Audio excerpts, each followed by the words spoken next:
Oh, gang, we got Height Drop episode 38. Get in this. Come on. I'm interrupted by a doorbell. 352. Who the hell is this? I get some quick cocks my shit. Stop the dogs from barking, then proceed to walking. It's a face that I seen before. My nigga singer used to sling on the 16th floor. Check it. I look deeper. I see blood up on his sneakers, and his fist gripped the chrome 4/5. So I dip, nigga. Is you creeping or speaking? He tells me C-Rock just got hit up at the beacon. I opens up the door pitiful. It's the critical retaliation, but this one won't be minimal. Cause I'm a criminal. Way before the rap shit, bust the gat shit. Buff won't even know what happened if it's done smoothly. Silences on the Uzi, stash in the hoopty. My alibi, any cutie. With a booty that done fuck Big Pop. Head spinning, reminiscing about my man C. Yeah. That's that pre-programmed fade away. I gave you guys about a minute of that delightful track. That was jhfly with Learjets and coupes, or Learjets, coupes. Obviously that lo-fi vibe for our guest today, John Hedge Hall, the man, the myth, the Edinburgh legend. He's just a super gangster. I'm a little bit tired right now, guys. It's super late. I'm going to keep this short. We just did a podcast at the end of the day, which is, he was even more of a champ. He just did a full day of travel into the podcast, which is insane. And then I just went and dropped him off. I'm about to crash myself, but just want to preface this episode by letting you guys know a couple of things. One, we are now on Google Play. So if your friends can't use Stitcher or iTunes or SoundCloud, we got that Google Play now. So if they want to get on the Google Play game, let them know. Height Drop. We in that bitch. And then also we're getting Spotify is the next goal. That's the next platform we're going for. That's going to take a little more effort and some time, but we'll get there. So thank you guys for all the love and support. Thanks for joining us again. I can't say enough about this episode. It's going to be hype. It's a great, in my opinion, it was a really awesome episode. It was super dope. I hope you guys are going to enjoy it. John is just a longtime practitioner, literally been training half his life since he was 15, and he's just been an OG in the game for so long. He's got a very good worldly history and understanding of it. His education and background and what he's interested in is just a unique insight and unique perspective that he brings just to my living room and the conversations I've had, but to anywhere I've interacted with him. I really appreciate his insight and the way he can articulate and think out an argument and bring it to you guys. He's an amazing educator. He's an amazing philosopher and an amazing friend, even though he's kind of a new friend for me. So I'm really excited to get to know him more, and I hope you guys are excited to get to know him throughout this podcast. Thank you again so much for listening. I think that's pretty much it for housekeeping notes and pumping up this episode for you guys. I really enjoyed this conversation. We talked about so much to do with parkour and philosophy and just the state of lots of different things. I honestly can't remember. My brain is sapped. I had to redline my brain for like the last hour and a half trying to keep up with the awesome intellect that is Hedge, John Hall. He is really a really intelligent and fun human being to be around. It really was thought-provoking conversation for me. So I hope you guys enjoyed this one. Much love to all the listeners out there. Much love to the Height Drop fans. And not even, we're family, baby. It's a family. Fuck that fan shit. It's a Height Drop family right now. And appreciate you guys being part of my family. And we're adventuring through this episode together. So without further ado, 38. I can't believe we made it this far. We're 38 episodes deep, and we're about to go to Art of Retreat in about 1.5 days from right now. So I hope to bring you guys some more dope episodes, some more dope guests like John, maybe do another one out there, maybe a collaboration with him and some of the people that are going to be out there. So much love. Get at me, guys, in the DMs, in the comments. If you got my phone number, if you don't, it's on somewhere online. And just want to get more people involved. I've been getting some good feedback here and there, but I love to hear from you guys always. So all right, I'm going to go pass out. Much love, guys. Here we go. Yeah, okay. All right. Here we are. My living room. It's late. It's late. It's 9:45 p.m. my time. It's 5:50, 45 p.m. a.m. your time. I honestly don't even know at this point. You're a bold man going in on this podcast. Well, basically on no sleep after like a 11-hour journey. I got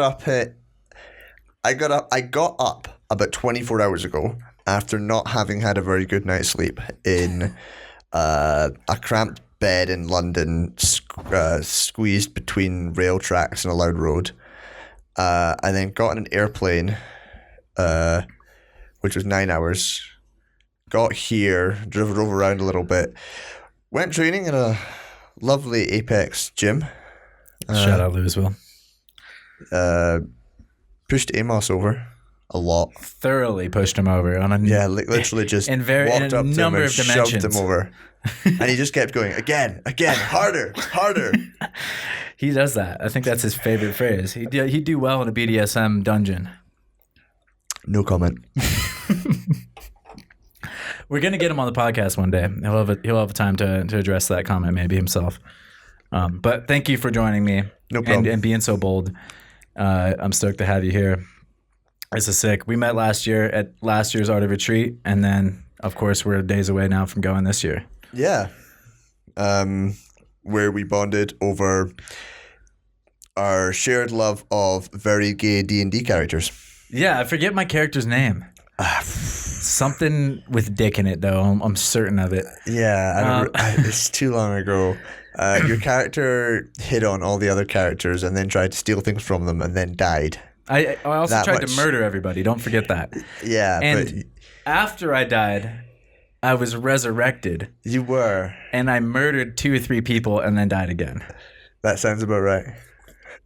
That's my first game of D&D, and I do appreciate you being my dungeon master on that game. Is that what they're called? Yeah, you're that's the right. master. And sounds like a thing Amos would have. Yeah, exactly. I think there's a little way too much to this story already, and it's no longer a rumor. Let it be known that Amos is whipped repeatedly, and what they do on camera for EDU, whatever, the pushing for falls, that's all just like to kind of shoot the that's the vanilla stuff. But deep down, there's a real dungeon underneath Apex Louisville, maybe secret. Anyhow, no comment. Yeah, we're getting wild already, but that was my first game. Yeah, and I had a lot of fun. I've actually never been against Dungeons and Dragons, but everyone always tells me it takes so long. That's why it does take a long time. That's why I went balls to the wall, and I just tried to slay everybody instantly and cast spells. Just mix it up. I felt like people were a little too timid, with their characters, and I was like, "Come on, gang." I think for me, I play a lot of Dungeons and Dragons. I do a lot of storytelling, and it's ended up being a part of the coaching persona that I have, that narrative becomes really important to me, and the way we teach, I think for me, narrative is really important. So I actually consciously try and do more Dungeons and Dragons with the intent to get better at writing and talking and making narratives. And that really helps me as a coach figure out how people think and learn and make things up. And it's an interesting crossover. It's one that people don't initially get, but when you get into both communities, you realize that actually Andy Keller's giving a talk on this subject. I was going to say, I think I see in the retreat there's something that has very much to do with excited to see that narrative and like how that applies to learning. Yeah. Excuse me. So yeah, you of course. I mean, actually, of course, I need to be educated myself on some of these things.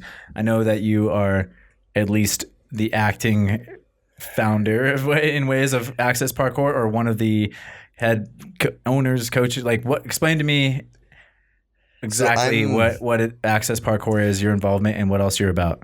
So I'm one of 3 founders of Access Parkour, which is a parkour coaching company based in Scotland, and I'm the managing director. So I run it. The other 2 founders, one right now is a full-time lawyer, and the other one is also full-time with the company. He's the workshops manager, so he does a lot of the work as well, but I run it. Okay. The main goals and visions of it are built into the name, so it's accessible parkour coaching, and a lot of the vision is very much mine. Right on, man. And I do appreciate like the unique vision that you do bring. You know, I remember being just fascinated with your take on a lot of these subjects, anything basically related to parkour or education or otherwise. God damn, this thing is annoying me. Sorry, it's going in and out. But last year, and then again this year, we've already gotten into some interesting I have opinions. conversations about. Yeah, no, I appreciate that though, because you have opinions, but you're not afraid to share them, and they're well thought out. They seem to be like. I hope so. Like, I worry sometimes that I shoot my mouth off, but I'm always trying to make sure that I shoot my mouth off about things that I've thought through. That's important. I don't do that second part as much, but I need people like you at least on the podcast to show me how it's done. So speaking of, like, what is just going off the name Access Parkour, like one of those founding principles, like you said, making it accessible. What is it that you think that you guys do best that makes parkour accessible? So the first thing that we really became interested in was teaching beginners. Mm-hmm. And we kind of went, okay, so what kind of people come to parkour class? In general, they're young and fit. And that's because parkour appeals to young, fit people. Why? What about... Excuse me? These Waterloos are... They got a lot of carbonation in them. Watch out for that. They've plagued the podcast for the last 5 episodes. Keep going. Sorry. Listeners will know. Avid listeners. Keep going. So how to teach beginners. What kind of people come to parkour class? Young, fit people.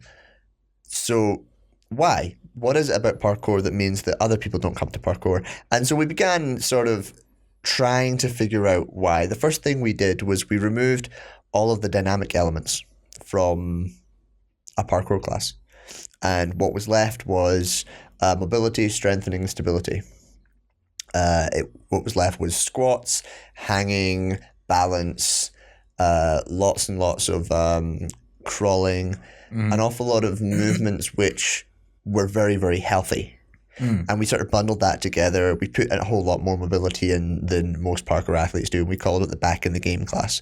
And really we were focusing on trying to take something that was parkour, but without the power element that would appeal to a wider range. And it did. That class still runs. It runs 3 nights a week now because it's so popular, and people are coming along. They really enjoy it. A lot of people will come to it and then they'll either go to parkour classes, discover that, okay, I should probably do the conditioning as well, and do both, or they'll come to conditioning and then eventually we'll sort of get them into the introductory parkour classes. Mm-hmm. So the way we sort of see that is, if you think about the range of people who are capable of taking a parkour class right now, even a beginner's parkour class, there's a whole host of people out there who just can't. And so the first thing we did was we figured, okay, how can we get these people involved? Yes. So that's where we went with it first, and we sort of from there built a much better understanding of inclusive practice, how to engage smaller communities. We got really interested in the question of why there aren't more women in parkour. Yeah. Which was a huge theme last year, I feel like, at AOR. It was, and I got a lot of really cool insight there.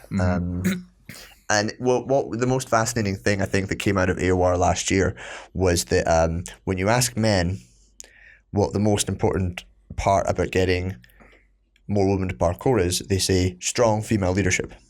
And when you ask most women, they say female-only spaces. Interesting. Yeah. And that's sort of a disconnect. So the leaders in the community are busy trying to create more strong female leadership. And the women in the communities are saying, just give us space and we'll do the rest. And so at the end of the day, the way I kind of put it last year and the way I sort of put it to this day is sometimes your instincts are wrong. And that was a really good case where it was clear the instincts of the majority of leaders in the parkour community was wrong, because what we were being told we wanted was different. And so respect it and do it. And in general, when you come across a smaller community of people with different needs from yours, you need to respect their opinion, not your own. And that's very difficult for people with big egos to do. And the sort of people who create parkour coaching companies, or the people, entrepreneurs in general, have big egos. So yeah, you'd have to be to sometimes to be industrious like that, to want to start an enterprise. Big ego or not, it takes like a certain type of personality potentially, or at least certain personality types gravitate towards it that have Yeah. the same potential There's obviously pitfalls and nuance there. stuff. Yeah. Yeah. And right now, the focus is on mainstream education. So parkour is amazing. Well, real quick before we keep going on, I just wanted to be actually, I'm curious like why because and again, I feel like I'm going to play a lot of devil's advocate potentially on some of this stuff, but like why is it important to get more minority groups involved? Why is it important to make parkour really more good question. accessible? Because it's not. If you're happy with your community, don't change it. No, if someone tells you you need to become more inclusive, tell them where to shove it. You don't. In fact, if you feel like someone is forcing you to change your community, then they're in the wrong. Because inclusivity is a tool that you use. It doesn't need to be the way you live your life. If you want to create a community full of incredibly high-level athletes, you don't want to use inclusive practice because you don't want to encourage beginners along to your classes. You want to find the best of the best. And there's nothing inherently wrong with that idea. But personally, I would like more women in the parkour community because sometimes jams feel like sausage fests. A little bit. I would like to attract more minority groups into parkour because they give different opinions, they give different ideas, and they make us. Well, ultimately, you become stronger. Better. Often, right? Yeah. When you give there's definitely, you can extrapolate, of course, to a whole nation. If you don't give safe spaces, not just for women doing parkour, but for maybe immigrant populations, homosexuals here, in certain in Russia or in obviously in whatever probably here historical parts of Germany. It's they're the best minds often live in these minority communities, and the most creative thinking often is forced out of it can be in pressure circumstances. And if you don't make spaces for these people to feel alive and be able to be creative and use their talents, you're only weakening your own community potentially. Yeah. Echo chambers aren't good if you want to broaden your horizons. Yeah. And so for me, the answer is simply, if you want to be more inclusive, learn the tools and use them. But don't feel forced to use the tools, because if you end up creating a community you don't want to be a part of, that's where problems lie. But if you want a community that's more diverse, great. We have tons of tools for that. And make that decision for yourselves. That's not something that anyone should be able to tell you. If you want to move into something like mainstream education like we do, you don't get a choice. But there's nothing to stop someone opening a gym and only wanting 100 members. I mean, it happens all the time in the world of gyms. You'll find there'll be a CrossFit gym in town which will have 100 members, and each one will be dedicated to the way they do things there, and they don't need any more members. It's full. That can happen, and there's nothing wrong with that. Yeah. But for us, we want to move into mainstream education, so these tools are fundamental to our practice. Yes. And that's where it became really interesting for me, and where I've spent a lot of time over the last year, because inclusive practice is very important when you're dealing with many different people, because you have to try and meet the individual needs of all these different kinds of learners. But it goes beyond that. You need to start thinking about introducing more than just parkour, because you're thinking about their entire physical education. You're thinking about where they're at in their education. You're thinking about what skills they need to learn. You stop thinking, I need to teach them a Kong vault, and you start thinking, okay, do they know their lefts and their rights? Can they sequence yet? How are their communication skills? How are their teamwork skills? Yeah. Do they know how to absorb impact through their body? Becomes the question, not can they land properly? Yeah. And so when you start asking different questions, a lot of it remains the same, but a lot of it changes. And so I spent a lot of the time figuring out how I wanted to teach physical education through parkour. And that's really what I'm working on right now and thinking about right now and talking about right now. Badass. And then is there anything that, we were making some comparisons with American culture and stuff, how does it differ, you think? Or how would you do something if you were to come in and make and change something about the way. I mean, I guess you don't have necessarily a whole like a lot of exposure to like our curriculum, the way we teach classes and stuff. No, So maybe not I our was stuff. spying a little bit today. Spy, espionage. I don't like it. I let you into my home, Yeah. and you betrayed me. You only exist out here because of me. All right, I drove you to that job. I'm just kidding, but I guess maybe not our programs or even American programs in general. But like, what is it looking like right now? What is it looking like for you to take a program or to build your program into something that's ready for mainstream education? I think the main critique I would make is that a lot of the programs I've seen so far have been a little bit lazy. And that's not to say lazy in that they haven't put the effort in. It's more to say that they've done what they do, which is they've taught parkour. Mm-hmm. And so it works. It's different. It's exciting. You can go in and you can teach the regular thing you teach in the gym to a bunch of children in a school. Most of them will join in. Most of them will love it. It's a brand new activity. It will be enjoyed immensely. Yeah. I think the question remains as to whether or not it's in their long-term best interests, because it just becomes another sport. So they'll do 6 weeks of baseball, then they'll do 6 weeks of parkour, and then they'll do 6 weeks of basketball, and then 6 weeks of, I don't know, badminton. Those shuttlecocks, man. Yeah. Great sport. But the point is that it just becomes another sport. Whereas I think that it's a bit too unambitious for me, because I think it should be physical education. So Can you explain the difference there? So part of physical education is teaching children the rules of the various sports in our society. Okay. And it's a very important part of it, physical education. So children need to learn how to play baseball in school so that if they want to go to their local little league, they have some basic understanding of what they're meant to do. And they should be exposed to lots of sports so they find ones that interest them so they might be able to take them further. But that's one part of their physical education. They need to learn all sorts of things. A really good example is, I'm going to seem like a bit of a hypocrite for saying this one, is competition. All right. Children need to learn how to deal emotionally with the stress of winning and the stress of losing, with the stress of competing, with the stress of fair environments and the stress of unfair environments. Yeah. And all of those different things concoct a whole bunch of different emotional responses in children. And probably the best way to get the children to be exposed to those things and to show them how to properly deal emotionally with those things is through physical environments and physical education. So generally, how a PE teacher will think of this is they will use a game of basketball to teach the children about winning and losing. So they'll teach the rules of the sports in society, and they'll use those sports to teach these deeper lessons. Yeah.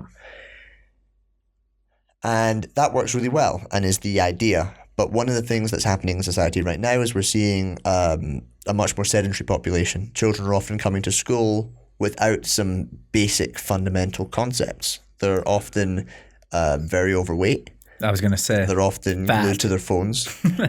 They often don't have the ability to move in the same way that a children a generation might have.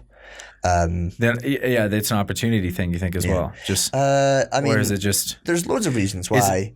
It's an opportunity cost because of just the culture. It's not like again, it's out of thought, out of mind, or it's Yeah, one of the more interesting reasons I think that it's happening.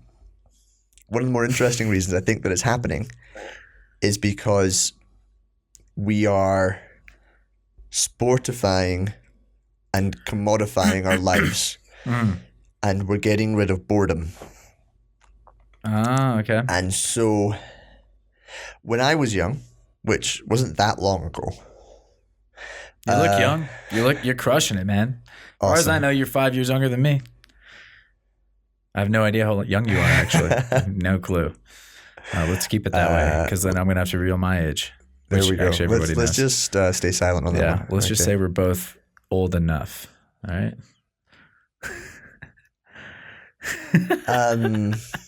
Hey, this is a half Hey, ladies. half comedy podcast, all right? Hey, ladies. Hey, what up, Hey. chick? Yeah, all those. Anyway. We need those Height Drop listeners. We need the inclusivity on the Height Drop podcast. I'm gonna have to apply principles here, Okay. but keep going. When I was young, I played a bit of soccer. I played a bit of this and that, but the majority of my physical activity was playing in the street, play with my friends, cycling on bikes, exploring forests, swinging on swings in the local play park. Mostly it was undirected play. It was spontaneous. There were no rules or fixed systems. Yeah. So generally I was free to explore and try and meet the needs that I had, that I was trying to get through play. It's generally what children are doing. They're trying to meet their needs in some way or the other. Mm-hmm. Those environments are disappearing from our culture. Big time. Yeah, I mean, And they're being replaced by much more controlled environments. So we won't go send the kids down to the park and they'll kick a football around. Instead, we'll send them and they'll play soccer for 90 minutes. And then we'll pick them up again and they'll have learned something in that time. And that's a very different environment. And too much structure. Yeah, You're thinking. it's not so much that it's too much structure, it's that there's no longer unstructured time. So parkour becomes very interesting in that manner because it's similar to play. Mm-hmm. It's not play, but it's similar to play. And what I think we can do with it is help children learn to play because they don't necessarily know how to anymore because they've grown up in sedentary, structured environments. And that's kind of where my thinking is right now. And so at Art Retreat, I'm mostly talking about a number of different philosophies about why we educate and how we educate and when to educate, and sort of bringing those ideas of, okay, so what are we trying to achieve through education? Okay, now that we know what we're trying to achieve, how do you get there? How does that look like? Checking back with the basic principles and saying, okay, are we doing this for the right reasons? Why are we doing, like, questioning everything, questioning like, why are we playing sports in the first place? Why is it important that little Timmy goes to Little League? Why is it important that Sarah goes to 5 dance classes a week? Why is it important that why? Yeah. And if we have a good answer, great, but we should be asking those questions. Yeah, I'd agree. What do you think is the difference, just to revisit real quick, between parkour and play? And you drew that distinction. I'm just curious, like, what you think separates the two. Parkour as coached is a directed activity. And so at best it can become directed play. As coached. As coached. So children coming into... But if they're not coached. That's a really interesting question. Parkour as taught in a classroom is directed, even if it's, hey guys, I want you to go into this space and find a jump that's appropriate for you and break it. Even that's directed play. Even if you give children all of that freedom, and we should be giving them as much freedom as we can, it's still directed play. It's not undirected. Undirected play is spontaneous. The rules are fluid, and it's child-led. So this means that if we're telling them what to do, it's not play. Well, do you think then that there's like this subsect of parkour practitioners that are still approaching it from this play mindset? Yes. And like, you know, what's coming to mind for me is actually often a lot of the people that, you know, you might consider the elites or like people that become famous on Instagram right now and I'm sure lots of other ones that I wouldn't know about because they're not on Instagram. But, you know, my approach feels more, it's like the play approach. And like the people that I know that have gotten notoriety within the sport seem to take that mindset more than they take a directed mindset. Which comes to this really interesting question about how does a parkour jam differ from play? And I think that's a really good question. I think it's definitely much closer. There are obviously, if we think about it, in a parkour jam, the rules are fluid. We're making them up as we go along. In fact, we're constantly changing them to the different challenges. We set a challenge, we change the rules on the challenge. It's spontaneous. We'll do it. We won't do it. We'll stop. We'll start. We'll see a thing. We'll be interested. We'll have a goal. We'll try and meet it. And it's led by the person. So that would count as a play environment, definitely. Here's the interesting question. How many of the students who walk through the door of Apex are capable of attending a jam without any sort of help? You asking me the question? Yeah. If I knew the answer, I would tell you, I guess. If I thought I actually don't feel like I have the best assessment of that. Without any help, you mean they would just go to a jam and play and have a good time without assistance? I would say it's probably a majority of students for sure, but I really don't know, I couldn't even ballpark the percentage for you. I think definitely with our gyms and with any parkour facility that I've visited or any that I've known or heard about, there seems to be some people that become, like you said, almost enslaved by the direction or entrapped by it, and in that they don't know what to do with themselves given too much freedom. And especially, at a jam setting, or even worse, I've had people hit me up on Instagram before. They're like, hey, do you know how I can get into training? And I'm like, go out with friends and go train. I don't know what you're talking about. Or they're asking for questions that seem obvious to me, where they're like, some guy actually hit me. He's like, how do I get into urban exploring, the other day? And I go, well, it's kind of self-explanatory. I feel like it's in the title. You go to urban areas, you explore. And I would recommend going with friends. And they almost presume yeah, please do. Sorry, that thing might need some tightening. If you want to, in fact, I can help you here. No, it's just that I'm twisting there towards you. There we go. I've got a... and not to shit on that guy, I think it's hard to know what to do. And God bless anyone who's brave enough to ask the question and get some advice. At least they're doing something. But to assume that I have any expertise, God damn it, this thing is whatever. To have any expertise over this, is actually the mistake. I went out and I just tried things. So this is really cool. So this is called in education theory the novice expert split. The novices are, so both novices and experts are beginners. Yeah. So someone comes into your gym as a beginner. You're trying to assess if they're a novice. A novice is someone with no experience of anything similar. I'm just going to rotate that. There you go. Perfect.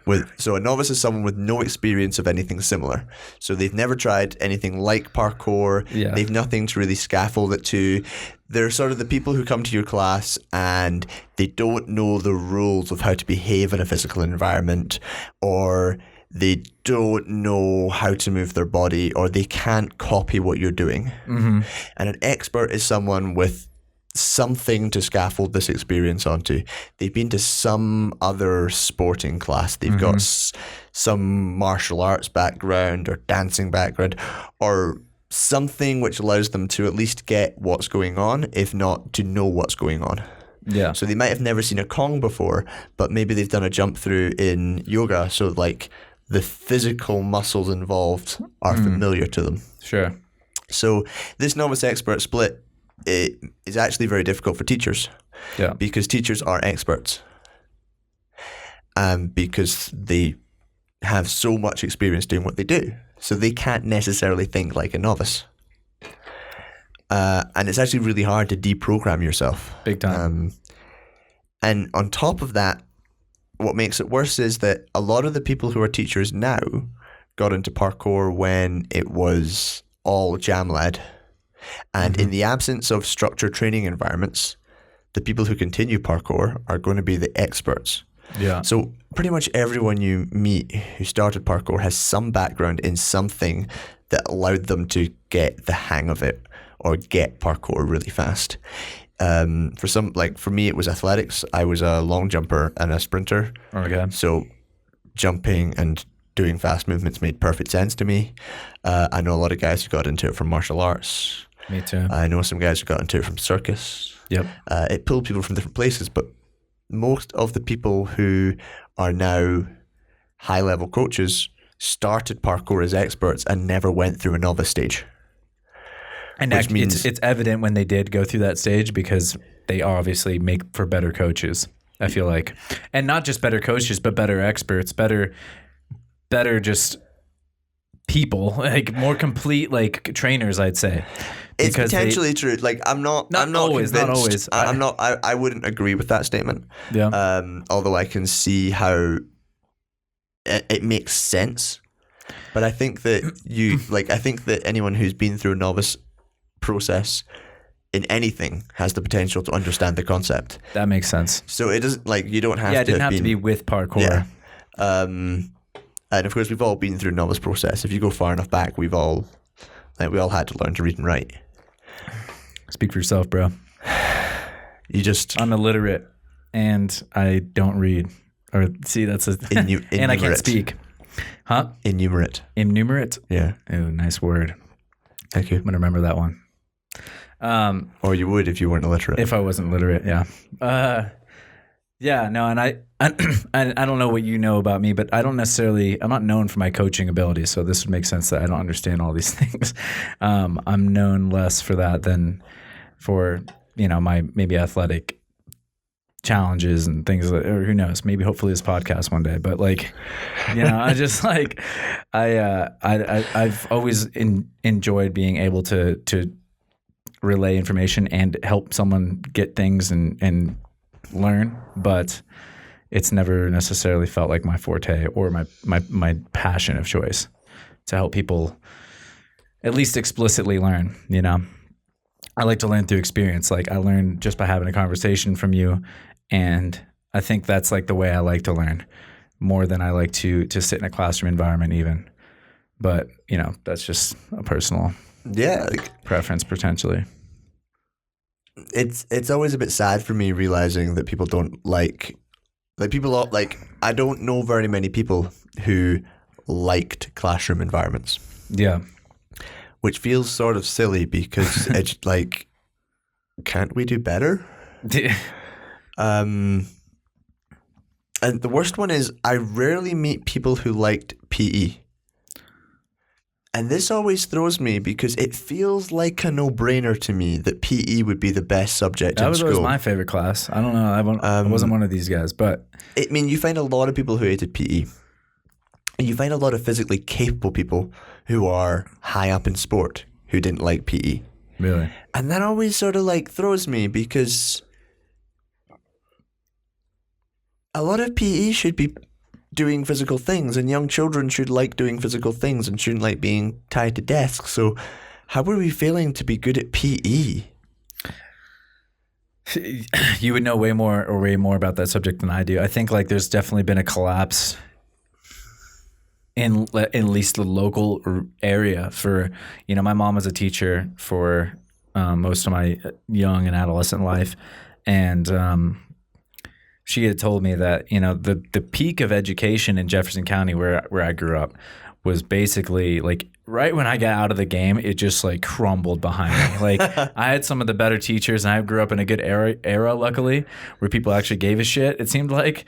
And then, I don't know what it is. If it's Jordan Peterson, which we noticed his book on the coffee table earlier, he likes to break these things down into this dichotomy almost always between order and chaos, tyranny and I forget the other one. Damn it. I haven't read the book yet, but I know from his video lecture series and things I've seen on YouTube that he might say, well, the tyranny, whatever it is that created classroom environments and made them possible to begin with, the fact that they, are failing right now just goes to show that they are out of date.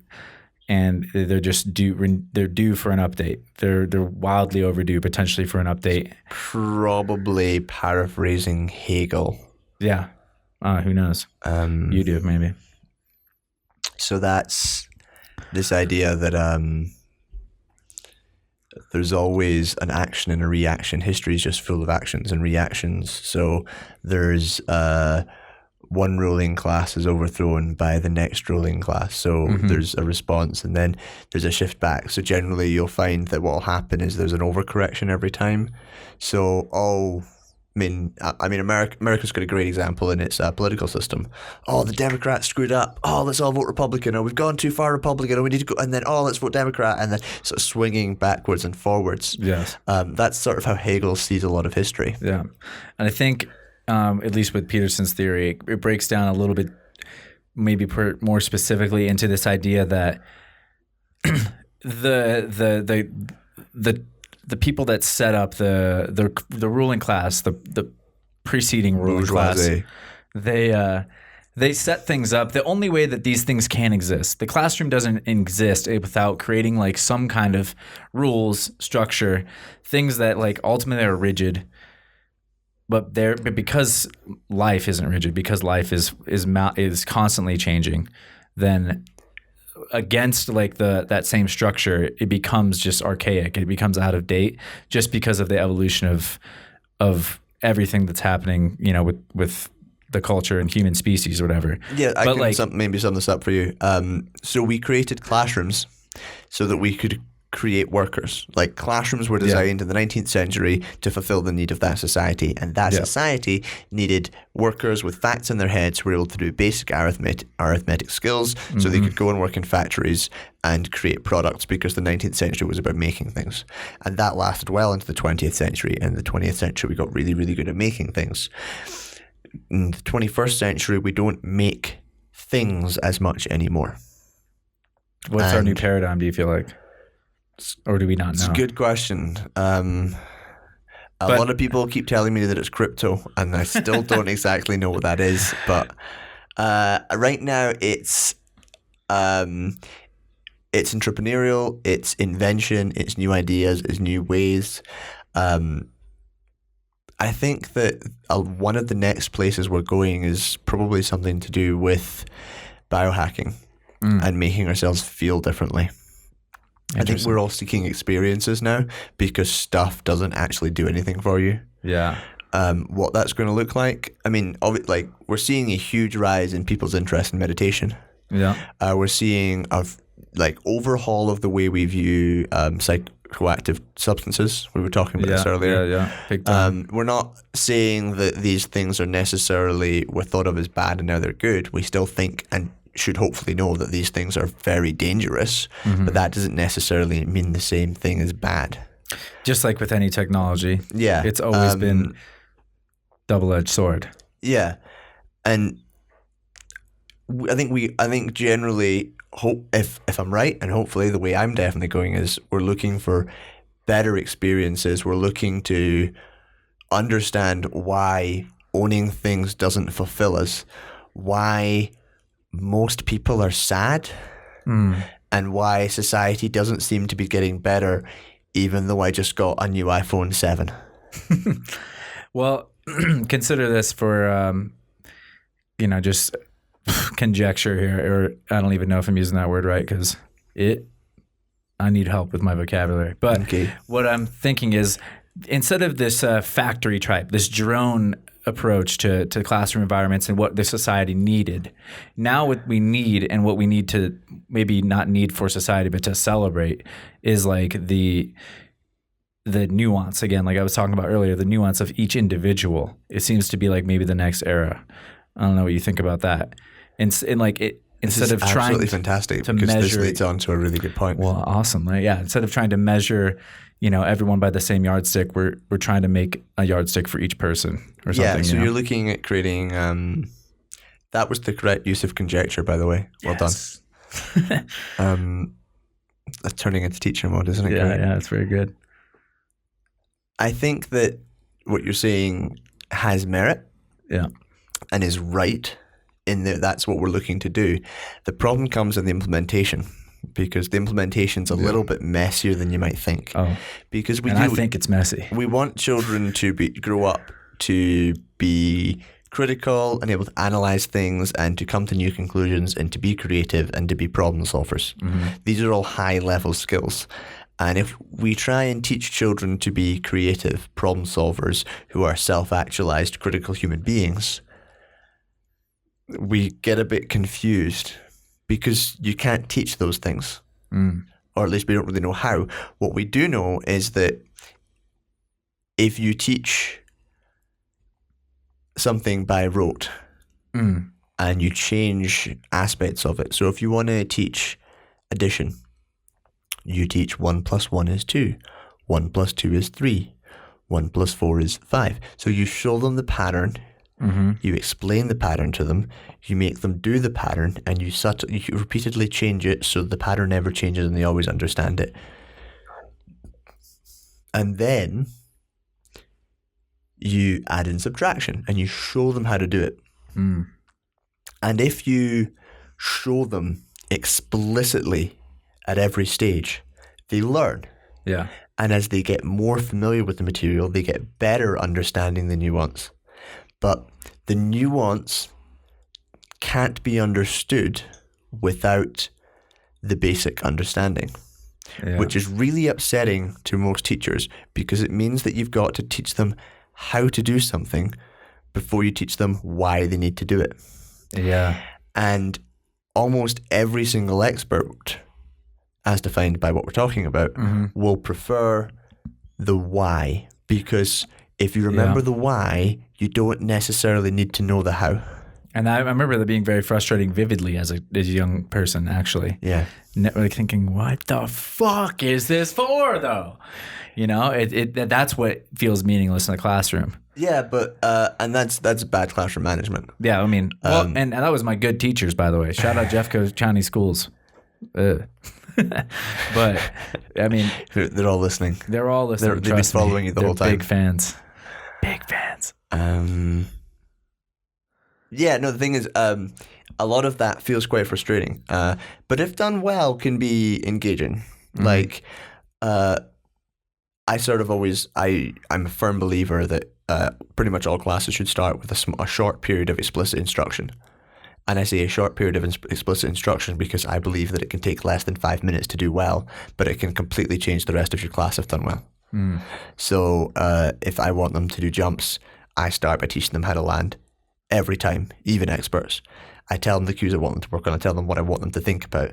It takes a few minutes. It's effectively part of their warm-up, and it changes the class. It changes because they know what they have to think about, so they're thinking about it. And that period of really explicit rote learning placed at the start means that you don't have to do it the rest of the time, and you can have fun and do all the cool stuff. Yeah, yeah.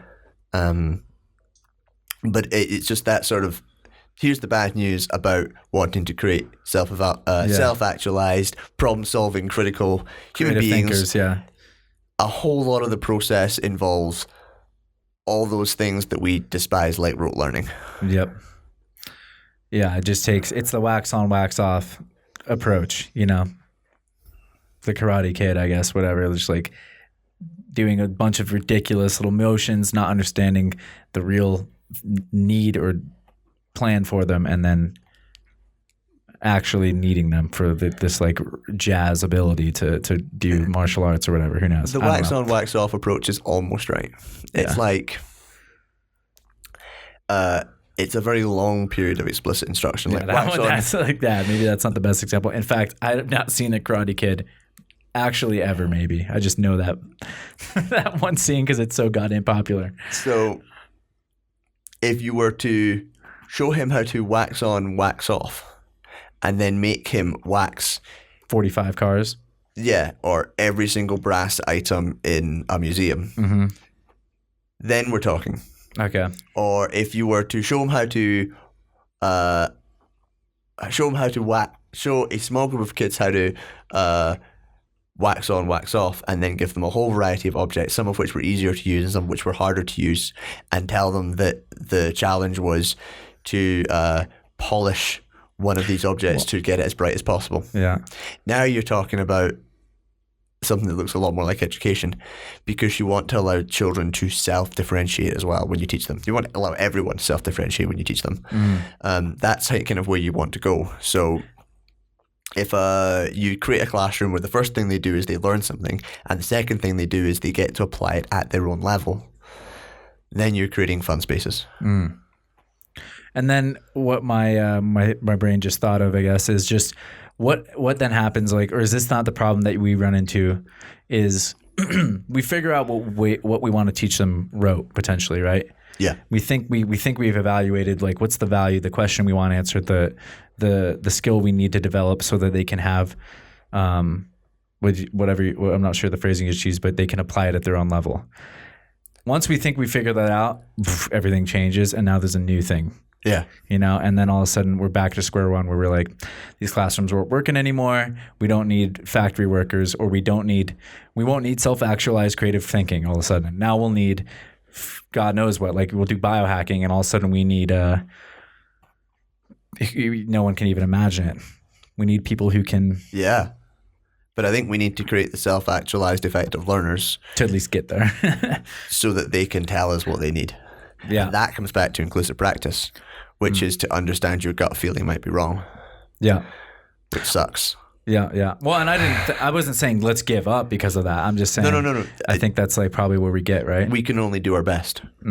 Like if your theory is the very wonderfully nihilist approach of, even if I create the best thing in the world, that means that someone's going to create something better one day because of what I'll have given to them as inspiration, because they'll have an inspiration I never had. Yeah. And I wasn't. That's sort of nihilist in some ways, but I like, on the other hand, that's amazing. No, yeah. I wasn't saying it nihilistically. I didn't mean to come across that way. I just think that's funny. Is like, that's the beauty of it. It's like, let's just have fun, hopefully, along the way then, because of course we're going to get to a spot where we will need to update. It'll always need updating.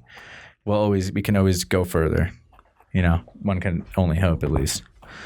Well, then what? What if we can't go further? Then we'll really have a big problem on our hands. Robots, baby. Robots. And crypto. Crypto, man. What do you want to know? Robots. I might be one tiny iota of a sliver ahead of you with crypto, because I do own some crypto, so I had to educate myself moderately about it. So I might be able to answer a question or two. So the whole thing is that it's really secure, right? I have no idea if it's that secure, honestly. I think it's supposed to be more secure in some ways, probably less secure in others. In that, like, you can't change the record. Why can't I just give you $1? You can just give me $1. Okay. But if you don't, you're from Edinburgh. Uh-huh. You do have $1 on you? Yeah. But how did you get that $1? I exchanged it. Would you like to not have to exchange it, or at least just exchange it for the click of a button and not have to carry things around? I can also do that. It just costs a bit more. It costs a bit more. It costs a bit less when you don't have to have these centralized bank running things. They just they spread out the responsibility of this huge bank company, and it's now shared amongst everybody, so it's a stock market. No, I don't think so. And I probably should shut up because I don't really understand it probably well enough to speak intelligently on it.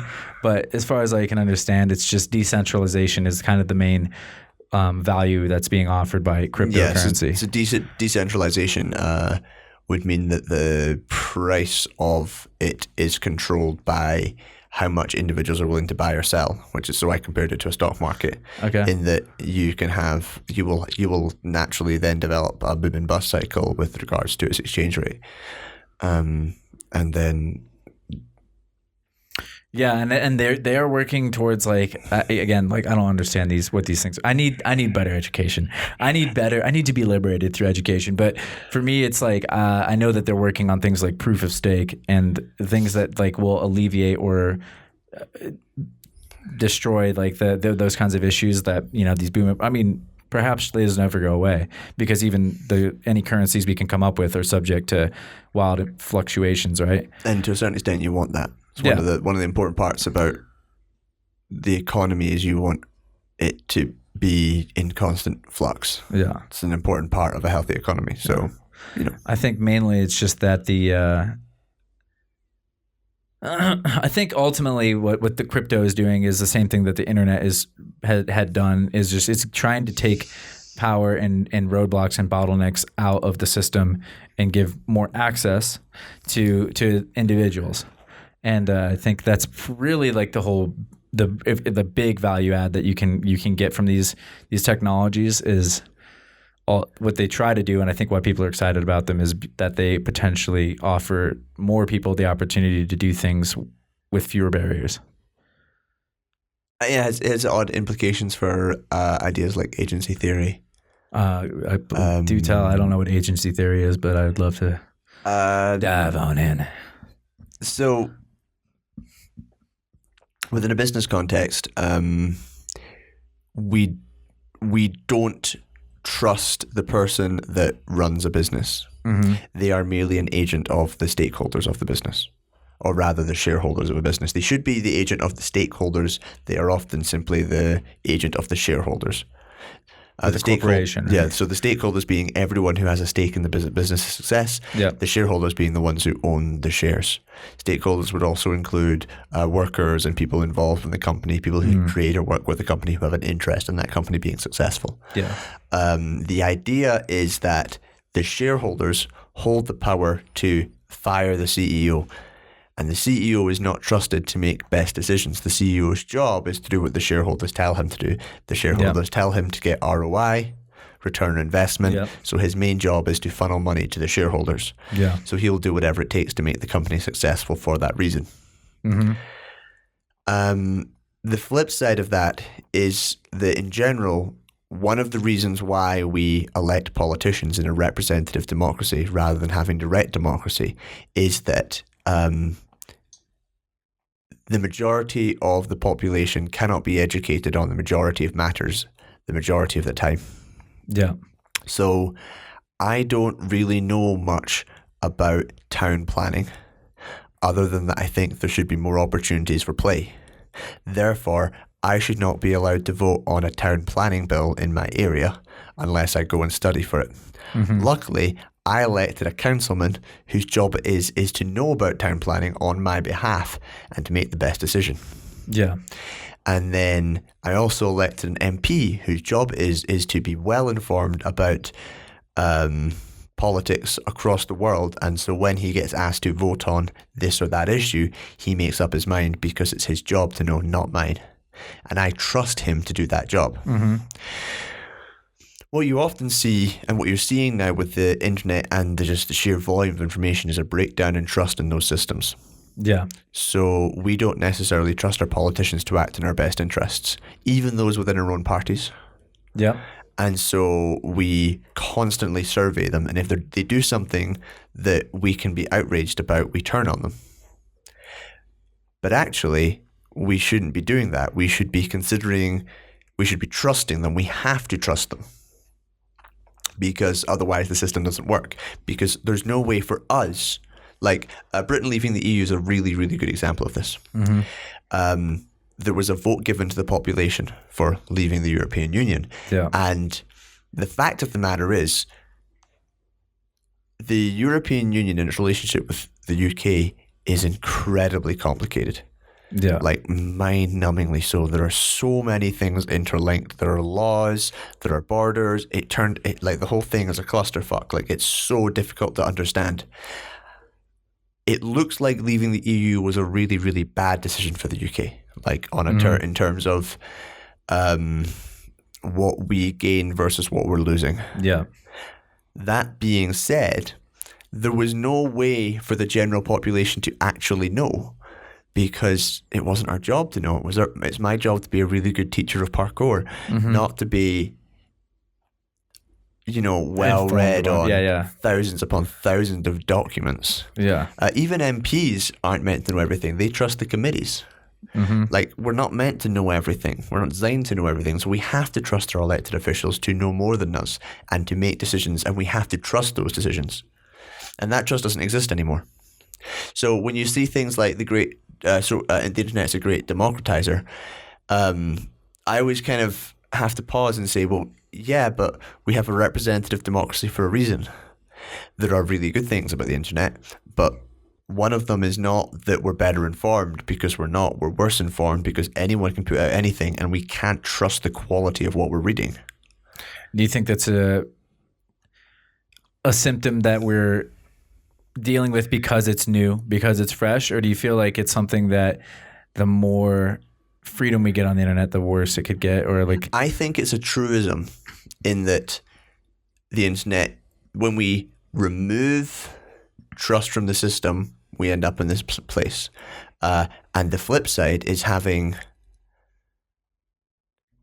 far fewer voices that tell us narratives that aren't necessarily true, but having trust in those voices and listening to those voices. And nothing I've seen so far convinces me that the system we have now is better than the system we used to have. Okay. Because but it feels better. It does feel better, and maybe the gut instinct is wrong here, but maybe it's something that's sacrificed through like our discomfort, our bewilderment in this era where we can't trust our politician, we can't trust anybody because there is so much contradictory information coming in that you really can't make heads or tails of any of it.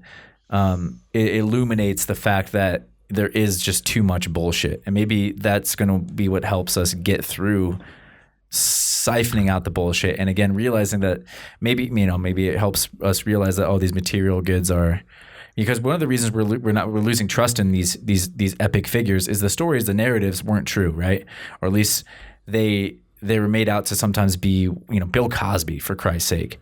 Yeah. A nation's hero, like a gem, for a national treasure for decades, was a serial rapist, and it's just like, oh fuck, like that, or it just, or all the. I think your point is absolutely true. But I think that there's a level of. I think it's not necessarily the same thing to say that the rise of feminism and feminism winning the culture war is necessarily the same as the taking over of the internet, although I think to a certain extent maybe it is. It's a really interesting question and one that I don't have enough information to answer, but you should totally get someone who's bright enough on feminism on the show to ask them that question, because it's a really interesting one. Yeah, I'd love to talk about that more with somebody who knows what they're talking about. I mean, yeah, because I certainly don't have an informed opinion on this, but yeah, there's definitely upsides. Yeah. To say that there aren't upsides is to miss the nuance that I'm trying to portray here, which is that there are definitely upsides to bringing control back to people, which is that if we find someone who is bad, they are caught. But and not only that, but what I'm arguing is perhaps we understand better through coming out the other side of this, or even already, I feel like I understand what it really means to be human, and we understand maybe, this air of nobility, or this air of perfection, or this idealistic future that we all September 11th was another like, at least in America, and I'm throwing them back to all these American ones, but I'm sure they exist everywhere, but these blows to just like, this idealistic attitude needs to be checked often enough, I guess, for us to help solve the problems that still exist. Otherwise we get lazy, like you're saying, and maybe we're missing out on a deeper, more robust society that has it's more in tune and more in keeping with what truly makes us happy, what truly meets our needs as human beings. Some really interesting ethical questions coming out of that.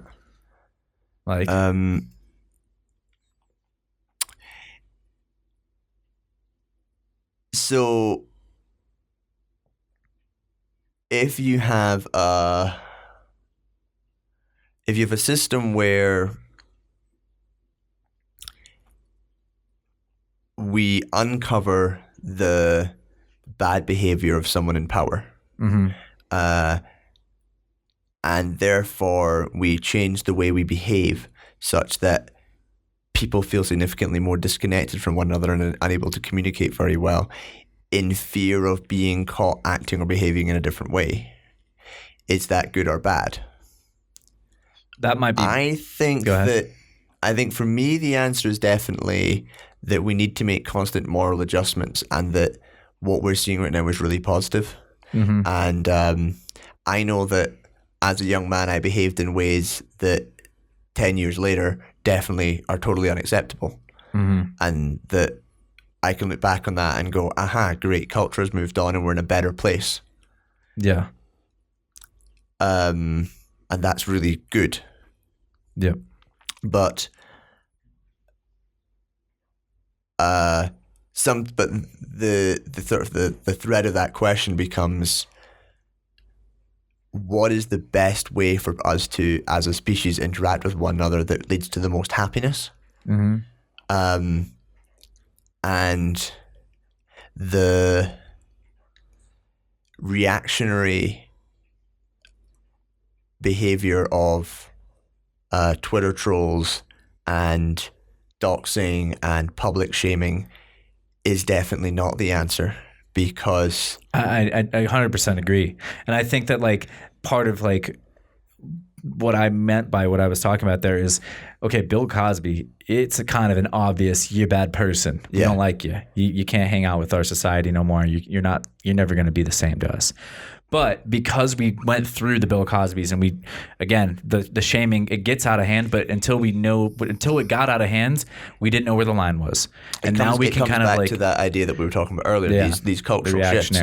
So we went too far, we found too far, and now we've got to come back and find the actual line. Yeah. So I think, I don't know, did the Aziz, what's his name? Aziz Ansari, yeah. That story I think is really representative of, I think, what we're trying to talk about. Yeah. Where people kind of went, okay, that's also a bad story, but that's not in the same category as those stories. Yeah. How do we feel about this story? Okay, this is actually a really complicated, nuanced issue where everything about it requires discussion.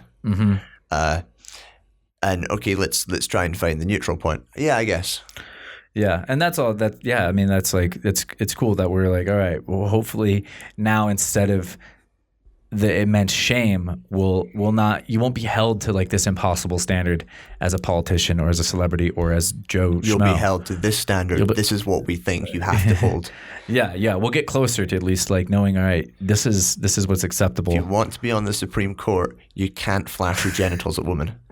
That sort of thing. That's a pretty good rule. Okay. I'd go by that. I'd buy into that one. Yeah. Wading into American politics. Yeah. Fascinating stuff, man. Let's see here. I wanted to touch real quick before we finish anything here on the topic of competition and stuff. If you're fight. If you're game, because like you said, you are, you reside in a pretty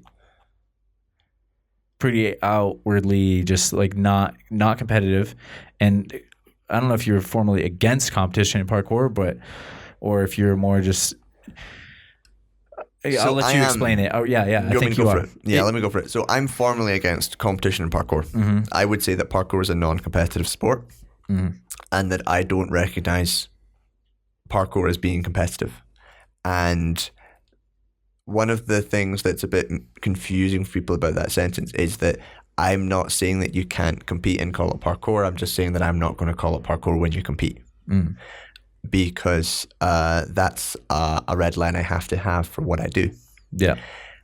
And I think it's the reason I've come to that conclusion is because we have an awful lot of very competitive physical environments in our culture. In fact, nearly every physical environment in our culture is competitive. There are some that aren't. They're very rare. And all of them have some element of competition to them. So you mentioned skiing. We were having this discussion earlier. Yeah. Skiing doesn't need to be competitive, but there are competitive skiers and there's a huge competitive skiing scene. Exactly. Yeah. Climbing doesn't feel competitive, but competition is quite a big part of a climbing community. Yeah. Surfing always struggles with competition. They understand the concept of it, but you kind of feel like they've never quite done it right, which is to their benefit. Yeah. But it is difficult to find physical environments that don't have a competitive element to them. Yeah. And what I'd like to dive into real quick before we go even any further, because this is really what I'm most interested in, I think, is why, not so much like is parkour competition and whatnot. I think like I'd love to keep going with that, but what is it that you find that's important to keep this non-competitive space for people. And because, as we mentioned before, like competition seems to have its place even in any, classroom to at least help kids understand potentially.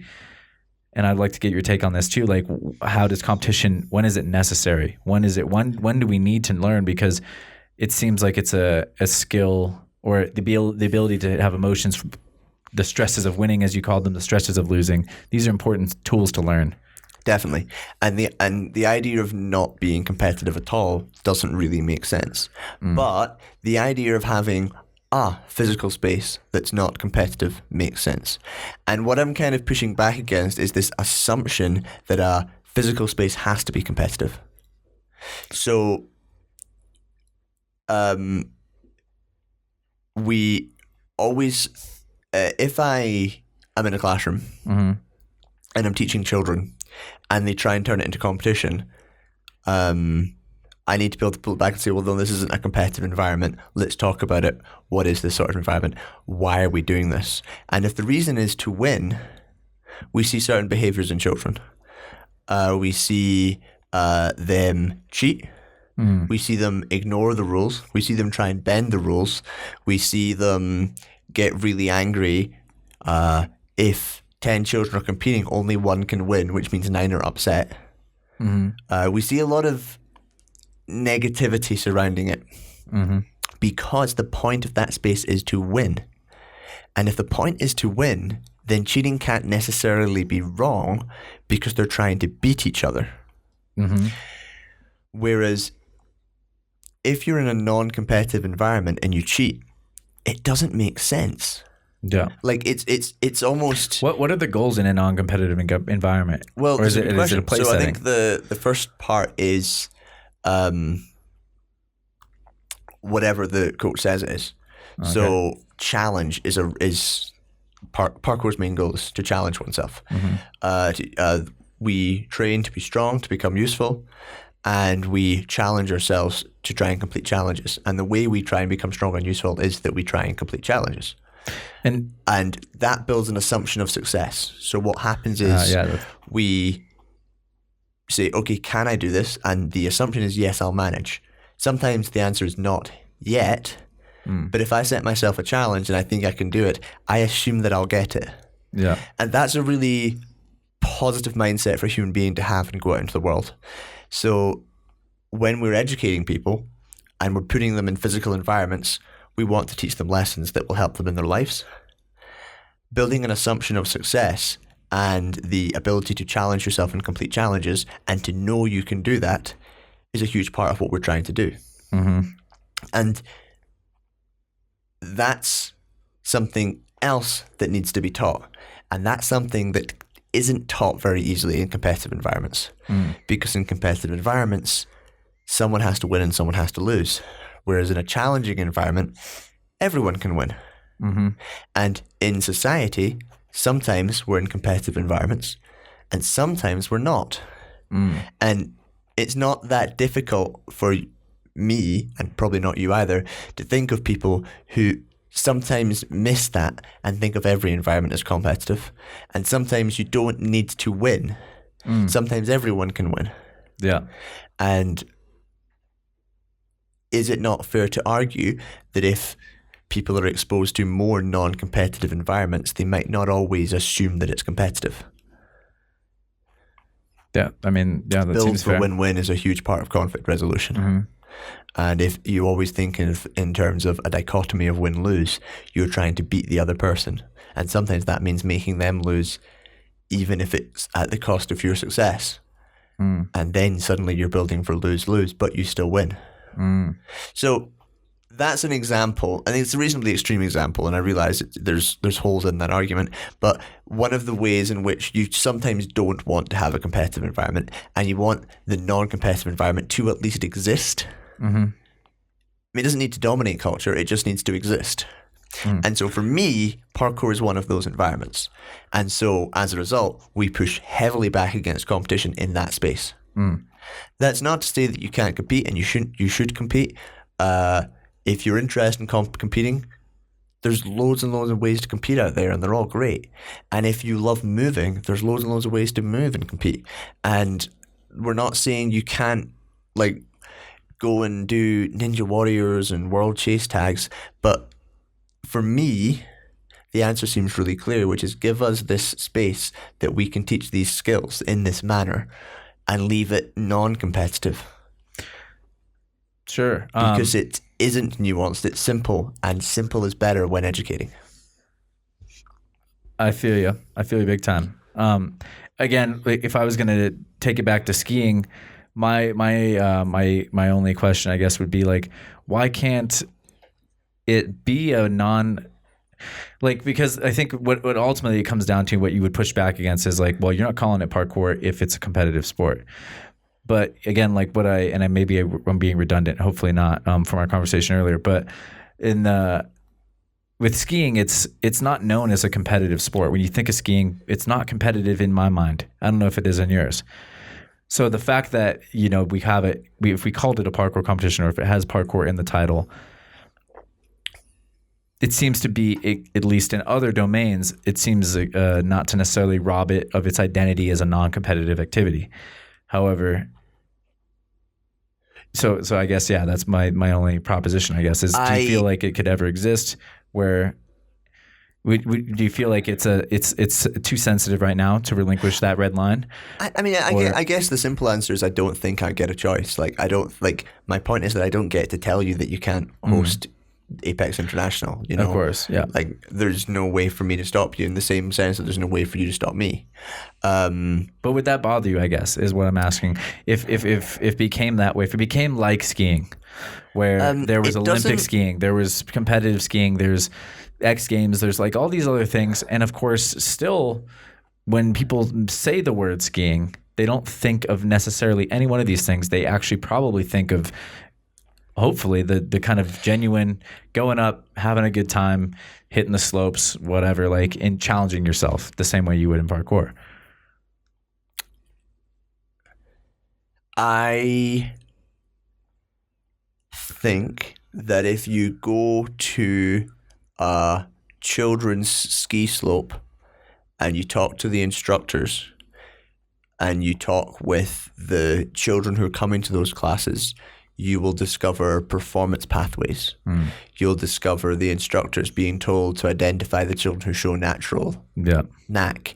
You'll get instructors having quiet words with parents about the potential for children to develop onto further pathways. And then you discover in the world of snowboarding, earlier this year, a promising 16-year-old girl landed on her neck, and they talk about competitive snowboarding as having an incredibly toxic atmosphere where they feel really pushed to hit and land the biggest tricks when they're really young, because everyone knows the best snowboarders are under 18. Yeah. And so the fact that I can immediately recall the rebuttal means that maybe there's a good reason why I need to have that red line in place. Yeah, no, and I think that's a very valid point. And it's hard to think of almost any discipline where that might not seep in. I don't know if there is one. I guess the answer is quite simply that I know that we can't entirely encapsulate parkour from the competitive world, and definitely the fact that people compete doesn't bother me. It doesn't keep me awake at night. I think what bothers me is being told that I'm not allowed to hold this viewpoint. I get that a lot. I hope that's not what you're getting from me. No, not at all. I'm not saying you're not allowed to hold it. I actually really respect it. And I think what I said in the car earlier is it's important for people to express their viewpoint, especially, someone who obviously believes it and has thought things through, to keep those of us like me who are either on the fence or don't care or are very pro competition in check. Yeah. I did. I told you this earlier, that my favorite rebuttal is to be told that my viewpoint is not helpful for the competitive parkour scene. Yes, that's the intention. That's the idea here. Yeah, It's a sense of entitlement. Like, why aren't you on my team? It's like, I don't know. That's maybe some hyper competitive shit. Who knows? They say Michael Jordan was like a huge asshole. Like, he's notoriously an asshole because he's one of these people that he cannot live outside of the competition environment. To him, everything is a competition. Who can eat the most Skittles and while they're sitting waiting for the airport? who's on and off the plane. Like he would wake up his entire team. When he's awake, his whole team's awake. He would drive he's just notorious, and he's like this ultimate winner, but he can't turn it off ever. Which again, like just to take it around to the other side, because again, I don't know if we fully fleshed this out, but why then, just to help to force you to steel man the opposite argument, why do you think competition is important, or when is it important? So for children, and for, how does it go from being a good thing, a virtue, to being this toxic environment that's going to cause a 16-year-old girl to break her neck or something? It's a really interesting question. I think, first of all, the role of teachers. So let me ask you again. This is unfair. I know that coaching isn't your thing, but well, I mean, I'm trying to be helpful. I'm actually writing an article that's touching on some of the stuff we talked about how I taught myself the best lessons that helped me advance for my own training, which was kind of like you said. I gave myself a tool to ratchet, and then I was able to extrapolate it to everything else. But anyhow, look for that later. So, if you had a choice and you had to do one of two things, would you want your coaching program to identify the best kids in the class and start a more advanced class for them and focus on a small group's development? Or would you want your program to focus on reaching every single child, even if it meant that those who were the most talented maybe lost out in time to those who were struggling the most? And this might come as a surprise to you, but I would want the latter. Personally, because, again, these are weird philosophies I have. I think that I no doubt believe that if you sought out the best students and provided better and better training spaces for them, they would take advantage from that. However, I think that ultimately the people that get to these high competition, these huge elite level statuses and whatever, it's mostly self-engined, and that if the gym exists and there's other people to train with, they will find them. They will, like, you won't even have to build it. They will come in certain scenarios. Like once someone's gone somewhere, those people will gravitate to go there and go beyond it because that's the competition already. I think that that is unfortunately a slightly privileged position in that, barring any barriers, that's true. Yeah, of course. That being said, barring any barriers, that's true. I think there has to be room for both of those things. Yeah. And we need, as teachers, to make sure that when children engage in competition, they know that they're engaging with it. They know they have the option to not engage with it. When they're in those competitive environments, they know how to behave. They can deal emotionally with it going their way and them winning. They can deal emotionally with it not going their way and losing. They can deal emotionally with the fact that sometimes it won't be fair. That's a huge issue that a lot of kids have. That's not fair. No, it's not. Yeah. No, I set this up so you'd fail because I want you to fail because I'm teaching you how to fail, and I'm going to keep making you fail until you stop crying. All of those things are part of what we as teachers need to teach. And so competitive environments need to exist in our classrooms. That being said, if we only use competitive environments to transfer information, we sometimes forget that the option exists. This is sort of like, it comes back to it's a really pleasant, looking at education through libertarian theory is really interesting because education is always intervention, and libertarians generally avoid intervention unless it's required. And so a libertarian would sit there and say, well, why aren't you letting them play? Like, okay, it's PE time. That's playtime. Like, why aren't the kids being allowed to play for 3, 4, 5 hours a day? Yeah. It would mean that teaching was easier. The teaching time, they'd be more focused. And you could then see which of the taught material the children were actually incorporating into their play, and you could then incorporate that into your classrooms. It would mean the teachers were less stressed, which means they get through more work, which means the quality of life would be improved, which means more people would want to be teachers, which means you'd get better teachers. Oh, suddenly, like this, yeah, quadruple wins. It's not that simple, but all good political philosophies make their approach sound wonderful and idealistic. Yeah. But the point is that play environments are a place where a lot of these things are worked out, and children develop these skills and abilities. And just making sure that we as a society are able to create competitive environments for those children and non-competitive environments for those children, and structured environments for those children and non-structured environments for those children, and just being able to give them all of them actually might make our lives easier, and also gives children more versatility and ability to engage with more environments, helps them become experts, helps them develop their critical thinking skills because they see more than one kind of thing. You can imagine, like, it's sort of taken, most teachers know, if a child does 6 sports, they are healthy. If a child does one sport 6 times a week, they're probably going to break unless they're doing an awful lot of prehab and rehab work. Yeah. Or maybe if the sport's diving, free water diving, not no, like that'll break you fast. just swimming. No, but I mean like deep water soloing. I don't know. I'm trying to think of a sport that's like generally easy on the body, you know? Underwater, come on.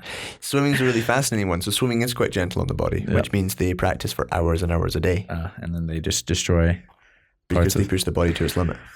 Yeah, I think I know I love your take on that, and I think it's like that's one of the things I love most about traveling is like it can offer you, it can just force you into these different mindsets and like different takes and expand.